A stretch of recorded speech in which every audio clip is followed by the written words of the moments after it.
رزق میں اضافہ کیسے ہوگا؟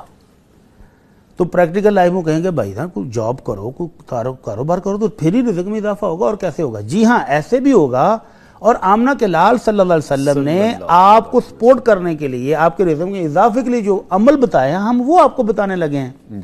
حضرت سعد رضی اللہ تعالیٰ عنہ عشرہ مبشرہ صحابی ہیں، ان صحابہ میں سے جن کو اللہ کے نبی نے جنت کی بشارت دی، ان میں سے ایک ہیں۔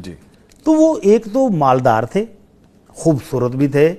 اللہ کے نبی صلی اللہ علیہ وسلم فرمایا کرتے تھے کہ جس شخص کو میرے ماموں کے مقابلے میں کوئی ماموں لانے کی ہو خواہش تو لا کے دکھائے۔ ایسے خوبصورت، جوان بھی، طاقتور بھی، مالدار بھی، اور اپنے قبیلے کا سردار بھی، بے شمار خوبیوں کے حامل۔ تو ایک دن ایسے کہیں دل میں خیال آ گیا کہ یہ جو اصحاب صفہ ہیں، جن کے پاس اپنا گھر نہیں، جن کے پاس کاروبار کوئی نہیں، جن کی فیملی یہاں کوئی نہیں، تو میں ان سے کچھ بہتر ہی ہوں نا۔ کوئی الفاظ میں ایسا اظہار ہو گیا ان سے۔ تو نبی رحمت صلی اللہ علیہ وسلم نے اس موقع پر جو نسخہ بتایا امارت کا، دولت کا، رزق میں اضافے کا، وہ یہ تھا کہ سعد هل تنصرون وترزقون الا بضعفائکم۔ سعد یہ جو تمہیں دولت ملی ہے نا، یہ جنگوں میں جو فتوحات ملتی ہیں، اللہ کی مدد آتی ہے، تو یہ ان غریبوں مسکینوں کی دعاؤں کی بدولت ہے۔ ماشاءاللہ ماشاءاللہ۔ تو آج کا وظیفہ یہ ہے بھائی جان، آپ کاروبار کریں اور کاروبار میں برکت کے لیے غریبوں کی دعائیں لے لیں۔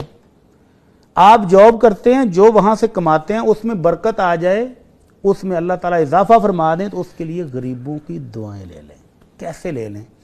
ایک شخص نے اسی طرح آ کر شکوہ کیا، جی بہت غربت ہے، کاروبار بہت ٹھپ ہو گیا ہے، زیرو پہ آ گئے ہیں۔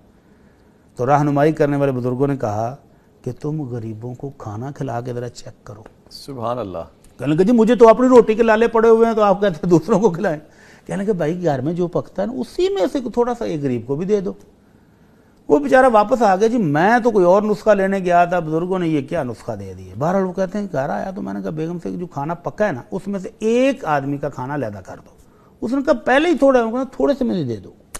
کہتا پہلے دن میں نے ایک آدمی کا کھانا اپنے گھر کے کھانے میں سے نکال کے تو دے دیا، تو وہ اس نیکی سے جو مجھے خوشی حاصل ہوئی نا، تو اگلے دن میں نے 2 بندوں کا کھانا سپیئر کیا۔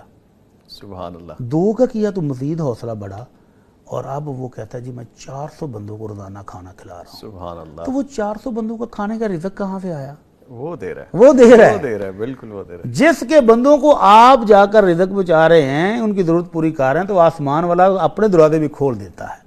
تو جن بھائیوں کو یہ شکوہ ہو کہ ان کے رزق میں کمی ہے، ان کو مسائل ہیں کاروبار میں، ان کو جاب میں مسائل ہیں، تو وہ اس نسخے پر عمل کر کے دیکھ لیں کہ وہ اللہ کی مخلوق کو راضی کریں، عرش والا ان کو خوش کر دے گا۔